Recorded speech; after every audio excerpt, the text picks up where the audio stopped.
1,000 times I fail, still your mercy remains. Should I stumble again, I'm caught in your grace everlasting. I want to ask you a very serious question.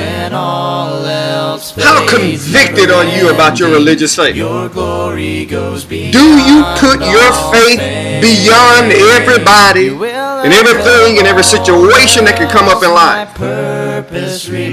Or is your faith secondhand? Do you stand on your faith and proclaim your faith to the people around you as long as you're not in disagreement with them? You're not in disagreement with your friends, somebody close to you? If so, you have got to gain some courage from somewhere. Jesus is looking for people who have the courage to stand up, proclaim his word, and speak the truth to everybody, no matter who they may be or where they may be. I have been so encouraged this week by what has happened with Chick-fil-A. I have been so encouraged by the president of Chick-fil-A, Mr. Cathy, and him expressing his religious faith about the idea that marriage is designed for a man and for a woman. And it is. God bless him for taking a stand. What will it take to get you to realize that Christianity is under assault? Christianity is under attack, and if you and I do not put aside the material luxuries in life, the relationships that we have, and stop putting those things before our religious faith and stand on the word of God and proclaim it to everybody, one day we're going to wake up and we're going to see that this great society in which we live has been changed.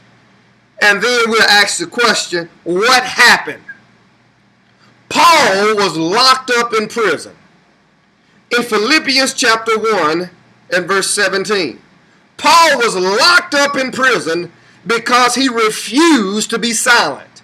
He refused to keep his mouth closed, but he proclaimed the word of God to everybody, from the average member in society to the king, to the proconsul, to Caesar himself. And this eventually led to Paul's head being cut off. In Philippians chapter 1 and verse number 17, Paul said this: I am appointed for the defense of the gospel. Paul says, I have been appointed by God to defend his word. And I am going to do that very thing to my dying day.